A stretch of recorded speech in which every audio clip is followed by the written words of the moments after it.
Sal debaixo da língua não funciona, gente. Ainda mais se seu amigo tiver doido de droga.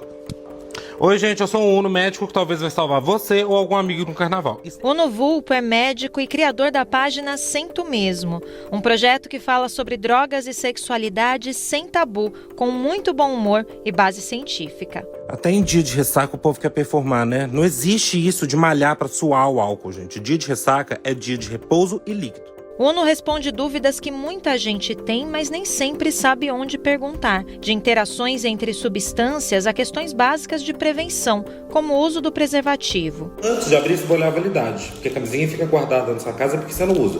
Então você vai olhar a validade. Olhou a validade, vai abrir com os dedos. Nada de abrir com a boca para não rasgar a camisinha. Falar sobre drogas, sexualidade e prazer ainda é difícil no Brasil. São temas cercados de moralismo e muita desinformação. Tudo isso em meio a um cenário preocupante. Doenças sexualmente transmissíveis aumentando entre jovens e práticas de abuso de substâncias que poderiam ser evitadas com informação básica. No BDF Entrevista de hoje, conversamos com o Uno Vulpo sobre a importância da redução de danos e os desafios de falar sobre esse tema no Brasil de agora. Olá, está começando o BDF Entrevista. Eu sou Luana Ibelli. Já aproveito para mandar um abraço para você que nos acompanha pelo YouTube, pela Rádio Brasil de Fato ou pela Rede TVT. Muito obrigada, viu, pela sua companhia. Bom, carnaval já está rolando por todo o Brasil, tem muita festa acontecendo e a gente sabe que é uma época de excessos relacionados ao uso de substâncias, à sexualidade também. Então, um ótimo momento para a gente falar de redução de danos. E para isso está aqui comigo hoje ele que é especialista no assunto, Uno Vulpo, médico, criador do projeto Senta, @sento.mesmo lá no Instagram. E ele fala tudo sobre isso com a gente. Obrigada, Uno, pela presença. Obrigado a vocês, gente, pelo convite. Amei muito. Vamos começar falando de carnaval. O que mais te preocupa nessa época do ano? Você tem falado muito sobre isso. O que você costuma orientar as pessoas? E o que é mais preocupante também, né, nesse período do ano? Assim, minha iniciativa, principalmente, eu acho, que é preocupar as pessoas, eu acho, mais do que eu me preocupar. Eu fico preocupado em preocupá-las no sentido delas começarem a repensar os hábitos, repensar o que fazem. E sem aquele papo de carola, né, que a gente fica não pode fazer isso, não pode fazer aquilo, porque a gente já sabe que não funciona, né? Uma coisa que eu falo muito é que a gente colocou já defunto em caixa de cigarro e as pessoas seguem fumando, né? Então, eu acho que a gente expandiu um pouco a conversa para além do não use e do se não beber dirija e do beba com moderação, para entender o que é, né, beber com moderação de fato. Beleza, tudo bem, não vou usar, mas eu tô louco às vezes no meio do bloco. Alguém me oferece e aí eu aceito. O que eu tenho, o que eu posso esperar disso, né? Eu acho que é para além de estar preparado também, além de planejar o uso, é estar preparado para um possível uso também. Tem tudo a ver com redução de danos, né? Que é o centro do seu trabalho. Quais as dificuldades de falar disso hoje, Uno?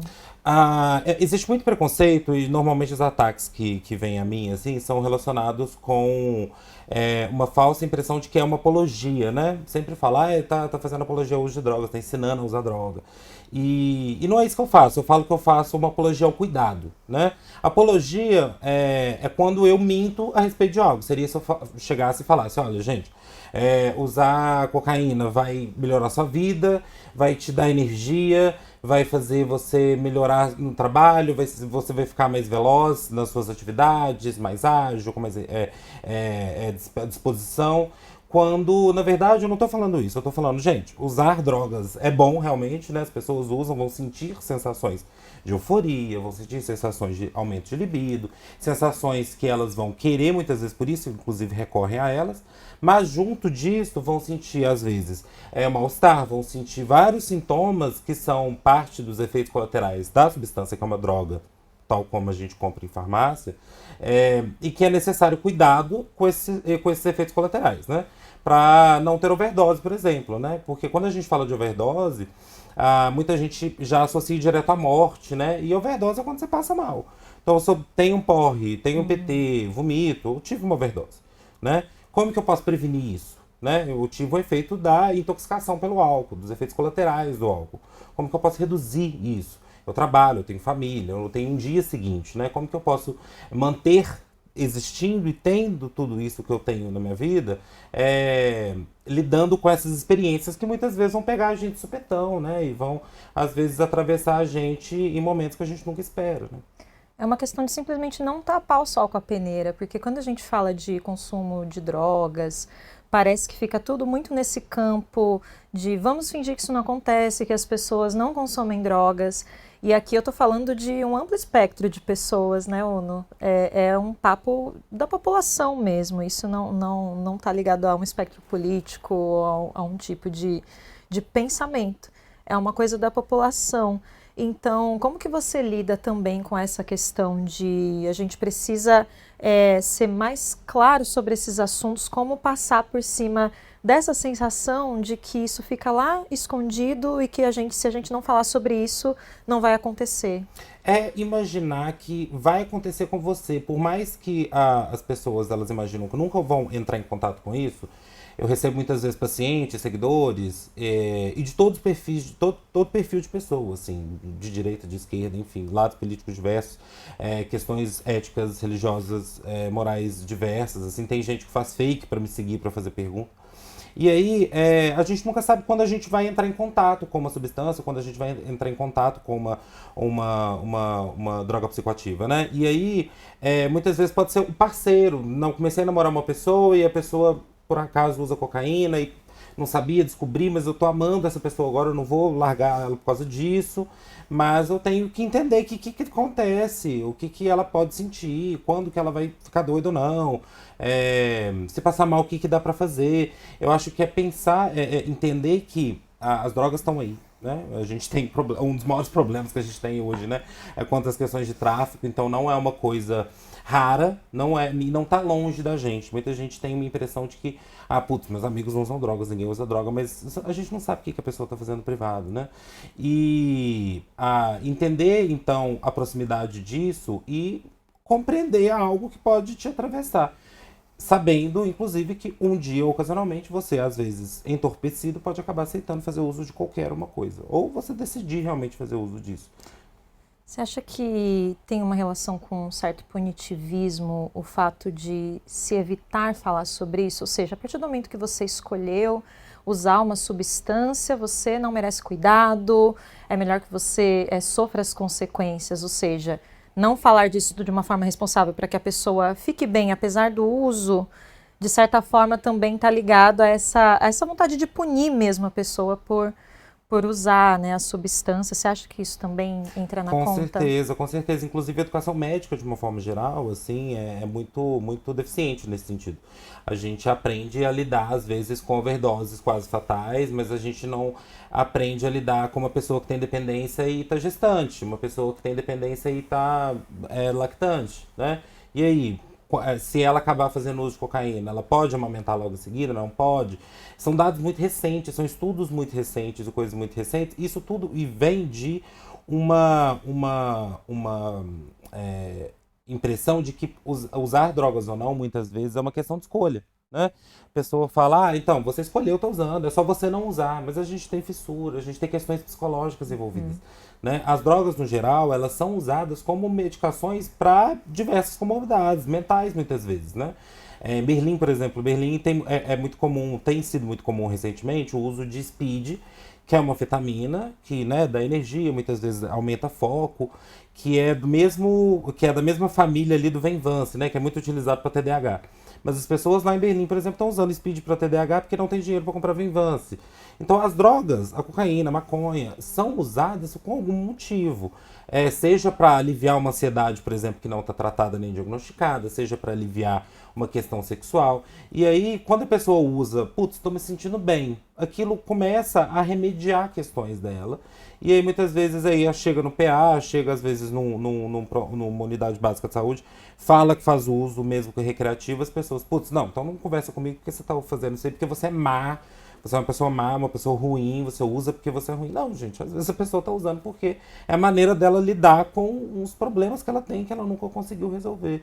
Então, quando a gente para de sai desse lugar sacerdotal que a medicina também cultivou durante muito tempo, né, de olhar para baixo, para o paciente, né, e quando a gente começa a olhar num olhar um pouco mais horizontal e a gente começa tipo se colocar nesse lugar assim, eu falo que empatia não existe. Eu odeio a palavra empatia porque a gente fica nessa de se colocar no lugar do outro e a gente, de fato, a gente não consegue, porque a gente não tem a vivência do outro, a gente não sabe o que o outro tá passando. Então, às vezes, uma coisa que não me daria ansiedade é de uma ansiedade horrorosa para a pessoa da frente.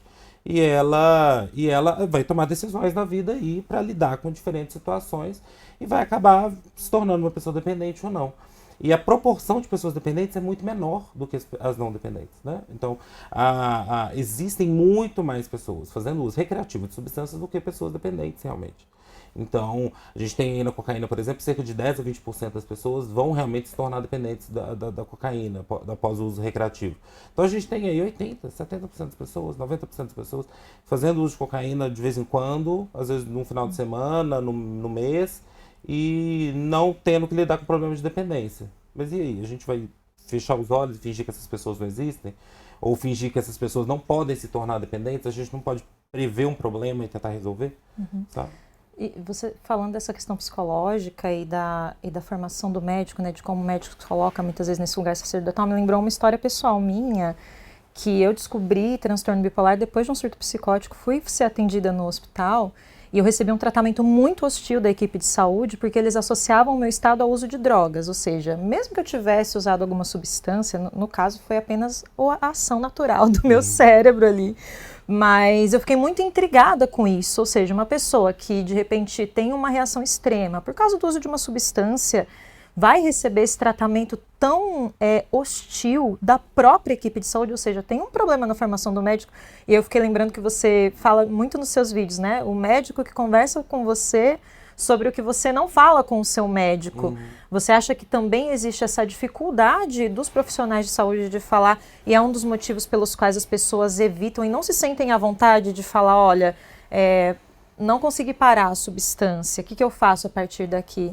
Sim, sim. Tanto que é engraçado que eu tenho vários clientes, pacientes que chegam falando, olha, eu tenho um psiquiatra, e você vai ser que eu me sinto meio que o amante, sabe, da pessoa, porque, minha psiquiatra é muito, muito conservadora, eu não consigo abordar com ela que eu faço uso, ou não consigo explicar pra ela o contexto de uso, e aí a pessoa vem pra mim, às vezes só pra conversar, só pra desabafar, falar que acha que tá, pra ouvir se tá usando demais ou se não tá usando, se tá em risco ou não tá em risco, né, e não se acha isso nos lugares onde talvez a gente tenha ali uma necessidade de maior cuidado, que são, por exemplo, nos pronto atendimentos, né?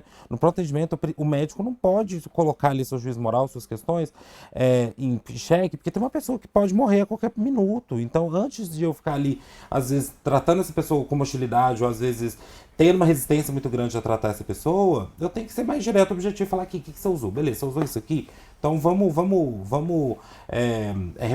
remediar com isso, vamos fazer isso. E aí, no fim, na verdade, as pessoas morrem em casa porque tem medo de ir pro hospital e de contar que usou alguma coisa. E de levar um xingo do médico. E sabe o que eu fico pensando? Que essa abordagem afasta, às vezes, você de construir uma caminhada em que você possa, às vezes, parar de usar. Você já viveu isso na sua experiência clínica, de algum paciente que chega ali fazendo uso e com essa conversa vai descobrindo que ele não quer mais? Como que isso funciona? Nem precisa ser paciente, assim, alguns seguidores mesmo, ontem mesmo eu acho que eu republiquei sobre, muita gente entra em contato e fala que eu não uso nenhuma substância, mas o jeito que você me fala as coisas e a forma que você trouxe o assunto de pelo menos eu me olhar, entender quantidade que eu tô usando e tal, me fez repensar meu uso de cigarro, que é uma droga lícita, me fez me repensar o uso de álcool, tô bebendo menos, porque antes eu não contabilizava. Então, às vezes, por exemplo, num vídeo que eu falo, olha, conte quantos becks de maconha você está fumando por dia, entenda se esse beck está associado com alguma ansiedade, entenda se isso é de fato recreativo, porque tá tudo bem também usar de forma recreativa, né, gente? A gente tá aí, a vida é uma só, né? A gente tem aí, as pessoas, elas se entorpecem desde que o mundo é mundo, então a gente não tem que julgar isso também. Mas você pelo menos tem que estar consciente do que você está usando, como você está usando, quando você está usando, para evitar problemas futuros em caso de dependência. Tipo, ó, putz, nossa, eu tô precisando sempre cheirar cocaína quando eu vou sair com meus amigos. Eu nunca mais consegui sair com meus amigos sem cheirar. Então, será que eu preciso rever isso? Então não é mais recreativo. Pelo menos o seu rolê com seus amigos está dependente do uso. Quantos por cento do meu cotidiano está dependente do uso? E aí, quando você começa a pensar isso, mesmo associando isso com outras drogas, você repensa hábitos gerais. Que é o álcool, às vezes, que é às vezes o excesso até de academia demais, excesso de trabalho demais. Então muita gente chega pra mim falando, olha, repensei meus hábitos de uma forma completa, assim. E tô mudando o jeito que eu consumo as coisas, que eu percebi que eu tava bebendo sem propósito. Quais são os sinais de alerta, Ono? Você falou que a maior parte das pessoas fazem uso recreativo, mas existe aquela parcela que acaba ficando dependente, pessoas neurodivergentes muitas vezes que não sabem que tem uma questão e aí a droga entra ali, o corpo entende, como você explicou, né, que é um remédio, porque ela não conhece outro medicamento. Então, como que a gente fica atento? Porque também é isso, né? É preciso um cuidado da gente se observar para entender. Eu, por exemplo, sou uma pessoa que, para mim, muitas substâncias são totalmente inviáveis para o meu estado de saúde. E eu sei disso porque tive muita orientação. E uma conversa com o meu psiquiatra muito humana, muito aberta, que me ajudou a fazer essas escolhas. Para quem está assistindo, né, como que você orienta a respeito disso? A pessoa que precisa ter um pouco mais de cuidado e até que ponto proibir, vamos dizer assim, não funciona, né? Então, como que você costuma orientar nesse sentido para a gente se observar e ficar atento a quando aquilo realmente pode levar a gente para um caminho mais difícil de retornar? Eu acho que mais do que. É porque a gente está muito acostumado e viciado em falar sobre frequência, né? Então a gente vê ainda, muita gente vê ainda o alcoolismo como: ah, putz, eu não bebo todo dia, então não tem problema com álcool. Ah, eu não fumo todo dia, então não tem problema com cigarro. Mas, se todo final de semana que você bebe, você vai beber e você perde o controle total, você enfim, você coloca em situações de risco, você perde compromissos que eram importantes para você, você tem problema com a família, você está gastando além da conta. São todos critérios que te colocam num quadro de possível dependência ou pelo menos abuso da substância. Então é observar. Assim, eu falo, igual tem um escritor e pesquisador que chama Carl Hart. Ele fala que drogas são para adultos, né? E é realmente para adultos. Drogas são para pessoas que é, as finanças, como é que estão? Isso está afetando as finanças? A família, está afetando a família de alguma forma? Suas relações interpessoais estão sendo afetadas pelo seu uso? Como é que está a frequência também? Está usando muito ou pouco? Quando você usa pontualmente, que seja, você exagera, se coloca em situação de risco? É se olhar nesse sentido para ver se a coisa está sendo mais danosa do que recreativa. Porque se for para usar com teor recreativo, a coisa tem que melhorar a sua experiência, qualquer que seja, melhorar a música, melhorar o festival que você tiver, enfim. Mais do que te causar problema, de você se colocar num carro com uma pessoa aleatória, ou se colocar numa situação que você nunca se imaginou, né? E aí a gente até aprende a beber de forma a remediar situações, né? Que é o que a gente não deve fazer. Então, por exemplo, putz, você é inibido? Bebe um drinquinho pra você dar uma soltada. E não deve ser assim. A gente tem que ter acervo cognitivo para lidar com questões do nosso dia a dia, questões de saúde mental, timidez, ansiedade, depressão. A gente tem que ter acervo cognitivo e medicamentoso correto com posologia. As drogas, se forem para ser usadas, principalmente se for de teor recreativo, quando são de teor recreativo, tem que ser observadas para ver se elas estão sendo terapêuticas de alguma forma ou estão sendo danosas de outra forma. Um tema que você fala muito também é a sexualidade, que está totalmente ligado a tudo isso, Ono. E aí eu tenho a sensação, não sei se é verdadeira, que hoje existe algumas barreiras, né? A gente vive numa sociedade que tem aí um reacionarismo, um conservadorismo que a gente nota também nos jovens. É interessante notar como essas conversas, né, elas mudam de geração para geração, ou de década em década. Se a gente pegar 10 anos atrás, né, a geração que estava discutindo esses temas na internet, e aí a gente tem uma virada onde ah, preciso que a Netflix me avise que tem uma cena de sexo no filme, porque eu acho super desnecessário. Como isso se relaciona com o cenário que a gente está vendo agora? Porque existe um aumento de infecções sexualmente transmissíveis, principalmente entre a população jovem. Até que ponto isso se relaciona com todo o progresso que a gente teve, essas pessoas não viram consequências graves ou não? Como que você vê essa mudança, né, geracional? Realmente os jovens estão transando menos ou estão se prevenindo menos? E como que são essas conversas também? Quais os principais desafios, né, para você? Eu acho que a gente ultrapassou um pouco o limite da informação, porque antigamente a gente tinha pouca informação, a gente tinha que buscar para informar. Quando a gente buscava, a gente acabava recorrendo a veículos de mais credibilidade, porque a gente tinha pouca informação. Então, o pouco que tinha era, a maioria das vezes, de pessoas que estavam pesquisando realmente aquilo e indo a fundo naquilo. Hoje em dia, não. Hoje em dia a gente tem um excesso de informação e a gente é bombardeado de informação o tempo todo, né? A gente abre o celular, que a gente fica ali com horas e horas de tempo de tela, e a gente está recebendo informações de diversas pessoas diferentes, informações muitas vezes conflitantes, que não tem base científica nem nada. E aí, o excesso de informação gerou, paradoxal, mas o excesso de informação gerou uma desinformação muito grande também. Então, porque muitas vezes esses jovens entram em contato com diferentes pessoas que estão falando questões diferentes, e o que vai ser o critério de seleção da informação, muitas vezes vai ser o carisma, se aquela pessoa é carismática o suficiente para me convencer. Eu lembro que eu vi um vídeo recentemente de uma pessoa falando sobre o uso de canudo e risco de transmissão de HIV, que ela, enfim, se infectou com o vírus HIV por conta de um canudo que estava dividindo com pessoas. Só que ela explicou o vídeo de uma forma tão complexa e para não dizer outra coisa, que acabou que mais confundia, e as pessoas já estavam comentando no vídeo. Eu abri os comentários falando, putz, nossa, então, por isso que eu nem vou em banheiro mais público, que eu sempre morro de medo. Poxa, tipo, a gente tá regredindo com o excesso de compartilhamento, muitas vezes de informação não checada. E às vezes essa pessoa provavelmente nem contraiu HIV dessa forma, né? Com canudo, que muitas vezes nem vai ficar ali em cima da mesa, e que o vírus não vai ficar viável ali para ser repassado. Então, o excesso de pautas e questões tem confundido os jovens, e hoje o nosso problema agora, e o nosso desafio, é ensinar a ter critério na seleção das informações, ensinar a ter critério na seleção de fontes, né? E até com inteligência artificial, a gente entender que muitas vezes a inteligência artificial vai se basear em desinformação, né? Principalmente quando a gente fala de drogas, redução de danos e sexualidade também.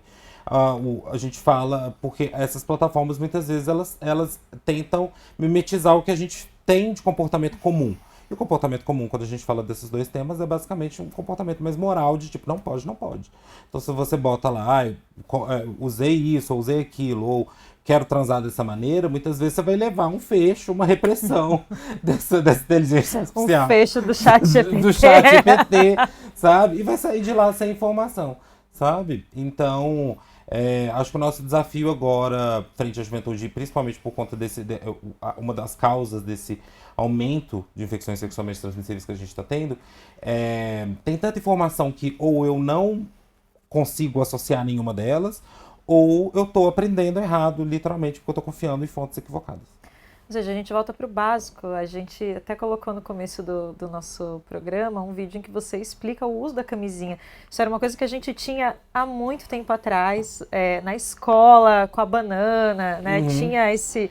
Parece uma coisa tão, vamos dizer essa palavra, ultrapassada, porque a gente já ouviu falar tanto sobre isso, e tinha malhação, e tinha várias coisas, ou seja, a gente tá voltando para esse ponto onde o básico precisa ser dito. Sim, com certeza. Eu falo, e é engraçado porque às vezes quando eu vou pensar em pauta para fazer post, ou às vezes vou fazer reunião de pauta para pensar em como fazer, eu fico assim, putz, não vou falar isso não, porque eu acho isso muito básico, né? Assim, não vou fazer um vídeo sobre isso. E aí depois, no fim das contas, eu não tenho ideia nenhuma, eu vou lá e faço esse vídeo que é basicão mesmo. E aí bomba, porque as pessoas elas não tinham noção daquela informação. E aí aí um fecho pra mim mesmo, de tipo, aqui, as pessoas elas precisam do beabá mesmo, de entender se aquela substância é inalável ou não, ou uma coisa é fumável ou não, ou como coloca uma camisinha. Por exemplo, é engraçado porque quando eu fiz esse vídeo da camisinha, eu falo que tem que apertar a ponta da camisinha antes, né? E muita gente falou, putz, nossa, eu nunca fiz isso. Nossa, eu nunca fiz isso. Pra tirar o ar e ela realmente não ficar ali com mais chance de estourar. E eu falei, nossa, gente, uma informação que pra mim era óbvia pra todo mundo.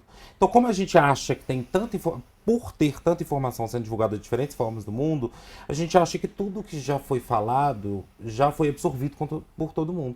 E não necessariamente. Então, o óbvio também precisa ser dito literalmente.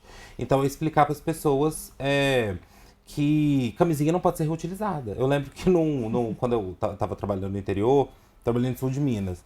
E aí eu lembro que um rapaz, usava a camisinha, lavava e reutilizava. Várias vezes. E é porque ninguém virou pra ele e falou que é descartável, você tem que pegar outra. Sabe? Ele nem sabia que tinha no posto, ela achava que ele tinha que comprar, ele achava caro, então ele reutilizava. Que ele pensava, putz, a coisa continua íntegra, então eu posso usar de novo. Só que não, abre fissuras pequenas ali, às vezes furo que você é imperceptível, que você não percebe. Às vezes a gente fica fechado na nossa bolha justamente também, né, de pessoas que têm acesso à internet, que têm acesso à informação de qualidade, mas a gente está falando de uma população ampla no Brasil e muitas pessoas não têm acesso ao básico de informação, como é o caso do que você acabou de dizer. Uno, nesse sentido, como que a gente pode pensar em políticas de acesso? Como que você vê as políticas hoje de acesso à informação sobre sexualidade, principalmente, de prevenção? O nosso SUS atua bastante nisso, mas existem muitos desafios também, né, de chegar no grosso da população, porque, como você falou no começo da conversa, isso atinge um amplo espectro da população, não é coisa da pessoa de classe média que vai pular no bloquinho e vai usar uma substância e vai transar com várias pessoas, é uma questão de saúde pública. Então, quais desafios hoje você acha que o nosso Estado consegue absorver essa demanda? Onde a gente ainda precisa chegar com esse tipo de informação? Cara, eu acho que pensando de frente para trás, assim, em termos de formação, eu acho que os serviços de educação continuada precisam haver um investimento ainda maior nisso, investir mais em pós-graduação, investir mais em mestrado, doutorado, investir mais em residências médicas, investir mais em residências da saúde de uma forma geral, nesse contexto da saúde. Porque é isso, né? A gente está tendo um problema agora, principalmente com a medicina, com a formação médica, que é abrindo várias faculdades de uma vez, com turmas cada vez maiores, sem critério, e aí a gente teve aí agora no Exame Nacional de Médicos, né, o ENAMED, teve um resultado terrível de várias faculdades. Várias faculdades aí estão tendo problemas até para formar seus estudantes. Então, antes da gente ficar pensando muitas vezes nos cursos de graduação, é melhorar os que a gente já tem, melhorar a educação de uma forma geral. E voltando agora para educação básica, pensando agora em ensino fundamental e médio, pautar questões que passam, que a gente, na escola, a gente não está aprendendo a acertar a questão. A gente está aprendendo a viver. Ali é um local onde a gente tem que aprender até. Putz, se eu preciso fazer uma denúncia de violência contra a mulher, qual é o número que eu ligo? Se eu preciso fazer uma denúncia para o Ministério Público, se meu poste quebrar, o que eu faço? E a gente não aprende isso na escola, em casa também não, porque às vezes nem o pai da gente sabe. Então a gente precisa pautar questões de civilidade básica e questões de uso de substâncias. Quais são as experiências que um jovem adulto vai passar? Quais são as experiências que o adulto vai passar? Quais experiências que o idoso vai passar? E ensinar o que tem de baseado em evidência, claro, o que tem de disponível em termos de recurso, o que as pessoas podem utilizar. A gente, por exemplo, a PrEP mesmo, que é a profilaxia para a exposição ao HIV, que é uma medicação que a gente toma, né, ali diariamente, ou às vezes sob demanda para evitar a infecção, é pouquíssimo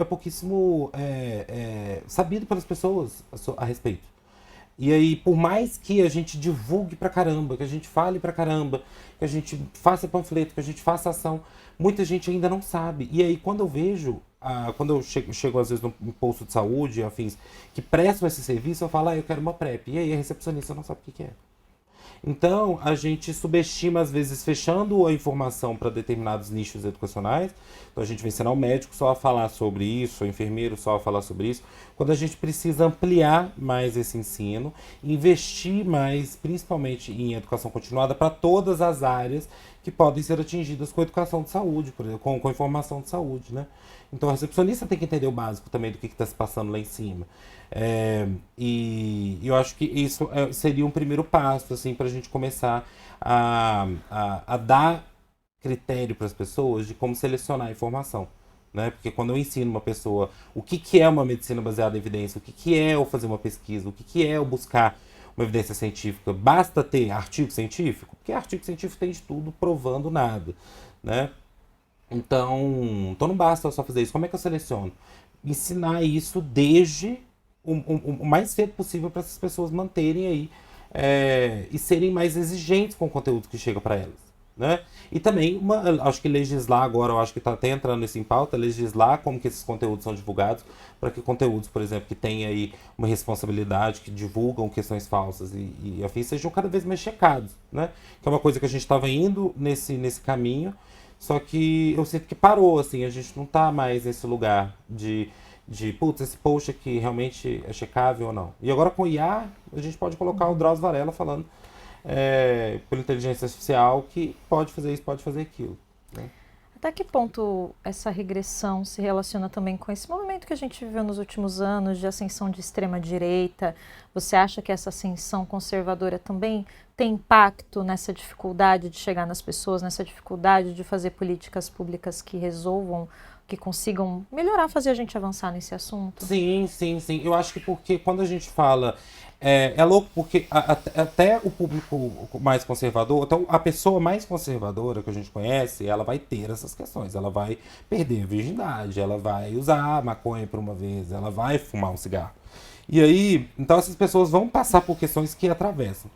Mas, ainda assim, existe um discurso de, putz, é melhor não falar nada. Porque aí, pelo menos, o meu filho nem sabe que isso existe e não vai entrar em contato com isso. Porque eu vou estar protegendo ele aqui o tempo todo e ele nem vai saber que é cocaína, porque é o melhor. Quando, na verdade, a gente tem que estar fazendo o caminho inverso. Quando eu ensino alguém o que é cocaína, em quanto tempo bate, o que faz, como usa, no sentido de como normalmente as pessoas fazem uso e afins, eu só estou contando para a pessoa algo que ela vai descobrir sem querer, muitas vezes.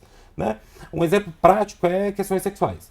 Questões sexuais, quando a gente aprende física, matemática na escola, e aí tá a criança lá, vê o filme do Homem-Aranha subindo pela parede. E aí o menino chega em casa, putz, como é que eu subo pela parede igual o filme?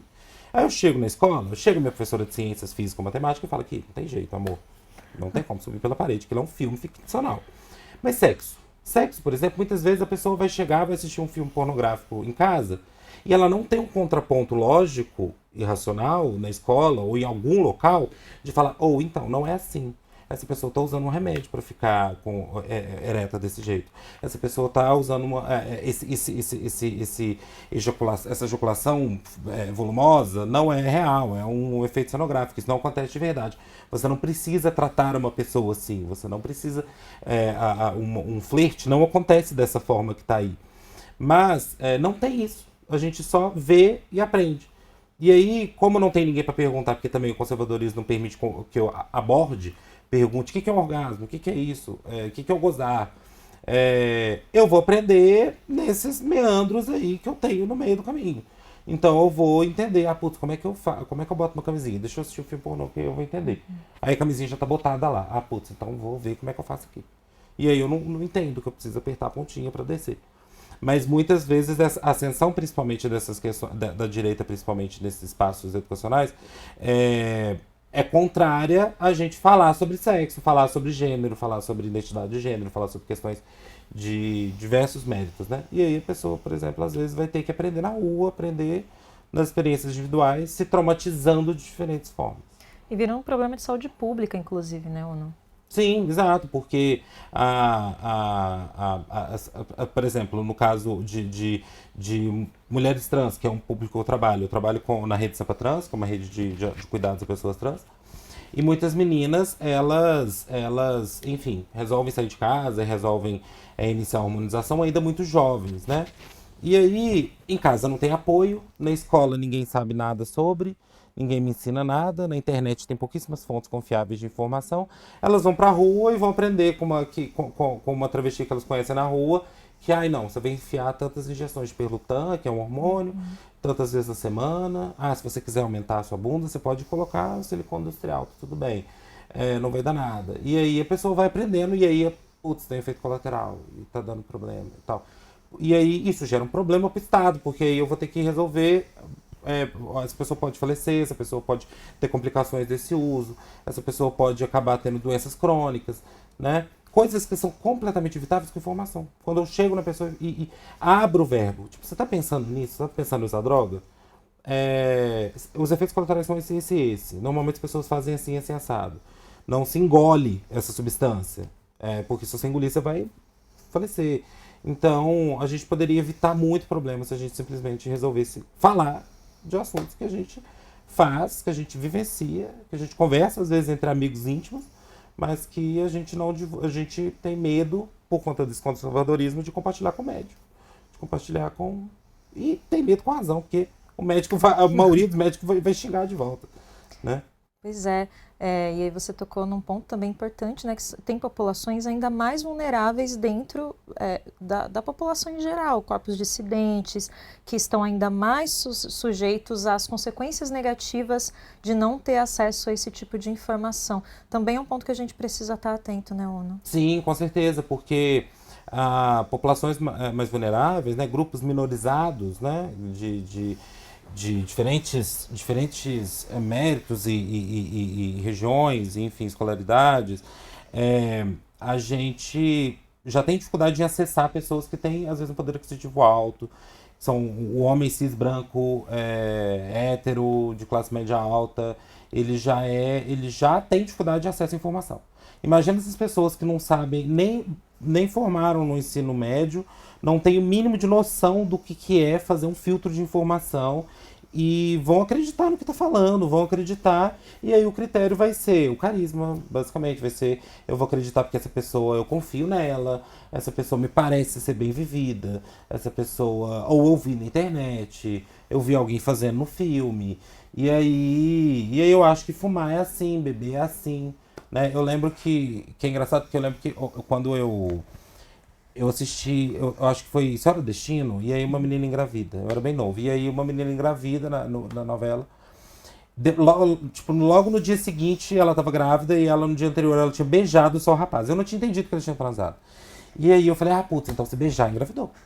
E aí, putz, imagina eu, por exemplo, aí vamos supor que eu, ali nos meus 14, 15 anos, eu tive uma conversa com meus pais a respeito disso, por mais conservadores que eles sejam, eu tive uma conversa com eles a respeito disso.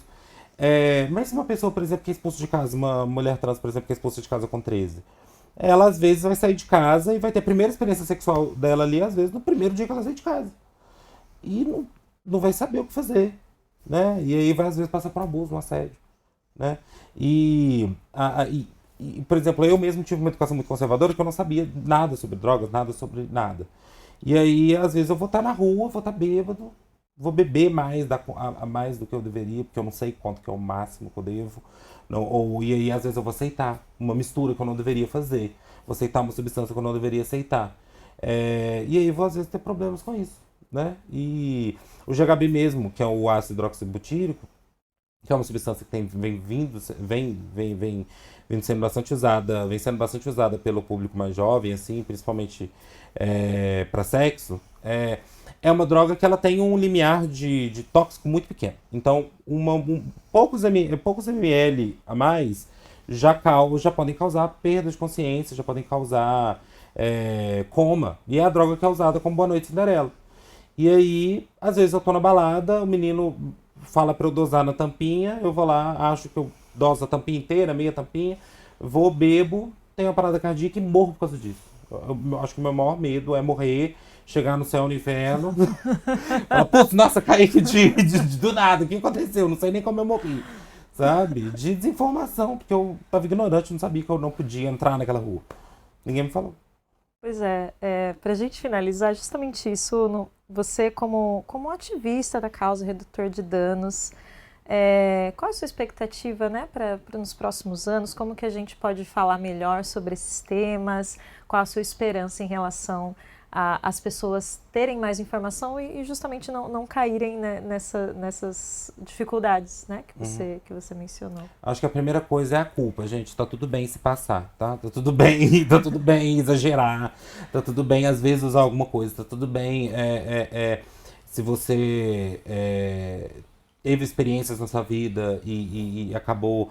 Eu não gosto nem de usar o termo recaída, justamente por causa disso, porque ela traz um peso, como se você tivesse, putz, você fez o proibido, você cometeu um pecado, né? E então tá tudo bem, tirar esse peso das costas. Eu espero que a gente consiga, com mais informação, conseguir tirar esse peso das pessoas, porque as pessoas com menos peso, elas têm menos medo de buscar informação. Porque se eu tenho muito medo de usar aquela substância, eu vou tentar manter o máximo afastado dela possível, e eu vou evitar fechar os olhos e nem procurar informação a respeito. Mas se eu lido com as coisas de uma forma mais natural, eu vou ler sobre, me conta mais sobre a sua experiência, o que aconteceu, tal. E aí eu consigo trocar a experiência e saber de fato se eu quero ou não aquilo pra minha vida, né? E espero também, principalmente, que a gente consiga ter uma discussão mais aberta sobre sexualidade, principalmente uso de substâncias, com outras idades, com outras esferas, né? É muito louco, por exemplo, quando a gente falava sobre PrEP a partir dos 15 anos, nossa, não pode, gente, falar com um jovem de 15 anos sobre PrEP. Jovem de 15 anos não transa. Não transa, gente? Como assim não transa? Né? A gente é recordista quase em gravidez na adolescência. E aí a gente. Então, essa estratégia de fingir que o tema não existe, ficar calado porque aí não vai chegar no seu filho, realmente funciona? Não tem funcionado. Então, vamos lidar com as coisas de frente? Vamos lidar com o problema de cara? Não tem jeito de evitar com que a pessoa não entre em contato com isso. Ainda mais porque internet, fórum, redes sociais, a gente acaba sendo atingido pelo algoritmo com coisas que a gente nunca imaginou ver. Então vamos já preparar essa pessoa e dar informação de qualidade para ela, para que ela consiga discernir e fazer as suas decisões, quaisquer que sejam elas, pelo uso recreativo, pelo não uso, pelo uso terapêutico, o que for que seja, de forma informada. É isso, muito obrigada por esse papo. Amei. Acho que é uma ótima conversa para a gente ter nesse período do ano, mas para continuar também sendo falado ao longo de todo o ano, um assunto super importante de saúde pública, de autorresponsabilidade. Então, te agradeço por você estar aqui com a gente hoje. Obrigado a você, gente. Eu amei muito. E é isso. Vamos se responsabilizar pelas coisas com informação. E assim a gente encerra o nosso BDF Entrevista. Muito obrigado pela sua companhia e até a próxima. Tchau!